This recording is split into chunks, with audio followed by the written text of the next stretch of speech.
Throughout World War II, U.S. bombers were experimenting with ways to dissuade Axis bomber intercepting aircraft from attacking the formations. In late 1944, one approach that was tried was to add specially designed, extra bright 50 caliber cartridges to the ammo belt mixes, with the expectations that attacking pilots would break away sooner due to the tracer fear factor. The intent of this video is to unpack characteristics, usage, and combat effectiveness of the M21 Headlight Tracer. Bomber gunners had three objectives, as defined on this declassified 1946 Office of Scientific Research document titled Analytical Studies in Aerial Warfare.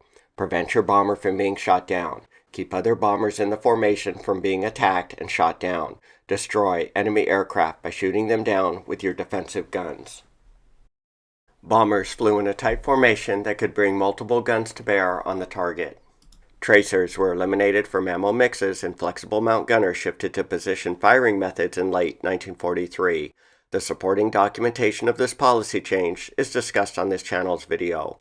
One perceived benefit of tracers that was lost when they were removed was the effect they had on attacking aircraft.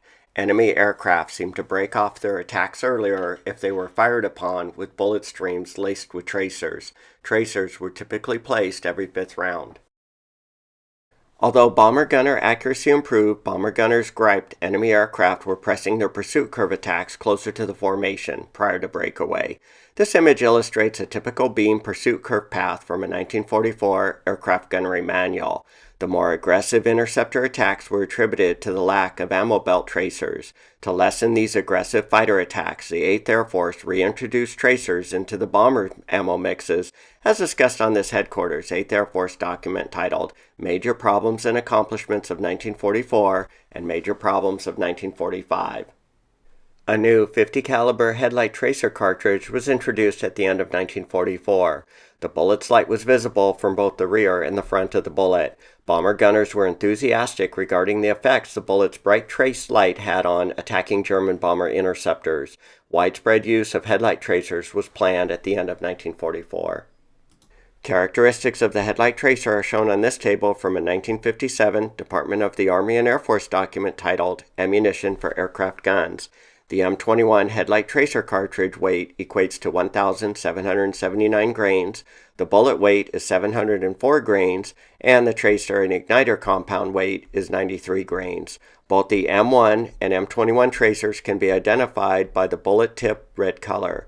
This chart identifies ballistic values of the M21 tracer from a 1947 War Department technical manual titled Browning Machine Gun Caliber 50 AN-M2 Aircraft Basic. The M21's muzzle velocity equates to 2,730 or 2,900 feet per second, depending on the type of cartridge. The bullet's maximum range equates to 5,470 yards. These ballistic parameters match the standard issue M1 tracer. The tracer's compound burns brightly out to 550 yards. Additional characteristics of the M21 are shown on this page. The M21 is to be used against enemy aircraft by bomber gunners. The bullet's fill is 100% igniter in lieu of an igniter and tracer fill as adopted in the standard M1 tracer. The M21 burns 3 times brighter than the standard issue M1 tracer. The bullet has some incendiary effect out to 350 yards, but this effect diminishes at 600 yards. Ballistics of the M21 Headlight Tracer are identical to the more common M1 tracer. The M21's bullet average mean radii of accuracy equates to 20 inches at 600 yards, as defined in this 1961 Department of the Army technical manual titled Small Arms Ammunition. The 600-yard accuracy value can be compared to an armor-piercing bullet at 10 inches and an armor-piercing incendiary bullet at 12 inches. This image compares a cross-section of the standard M1 tracer bullet with the M21 headlight bullet. The M1's bullet cavity is filled with both an igniter compound and tracer compound. The M21's bullet cavity is filled with just an igniter compound. The M1 and M21 bullet jackets' air-wetted surface, geometries, and slugs are identical. This table lists the tracer and igniter compounds from a 1955 Frankfurt Arsenal report titled Factors Affecting Small Arms Tracer Burning. The M1 and M21's tracer fill is defined as compound I-276. The constituents of I-276 mostly include barium peroxide 63%, magnesium 15%, and other compounds which make up the remaining 2%. The shape of common World War II 50 caliber bullets are shown on this page from a 1947 Aberdeen Proving Ground document titled Aerodynamic Data for Spinning Projectiles. The M1 tracer bullet and therefore the M21 headlight tracer bullets are not boat-tailed like the ball and armor-piercing bullets. M21 headlight tracers were shipped to 20th Bomber Command to be adopted by B-29s in their defensive gun systems, as defined in this January 1945 Headquarters 20th Air Force Weekly Newsletter. 50,000 rounds of M1 headlight tracers were ordered to be received by 20th Bomber Command. The bullets have a bright tracer compound when viewed from the front and have been effective in causing German fighters to break off their attacks early.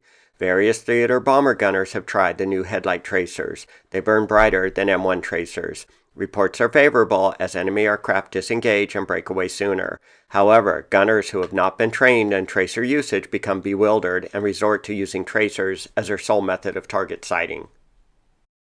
As discussed in previous videos, this is one of the main reasons why tracers were removed from the bomber-gunner ammo belts at the end of 1943. Gunners will need to be trained in tracer usage if headlight tracers are incorporated into the ammo belt mixes.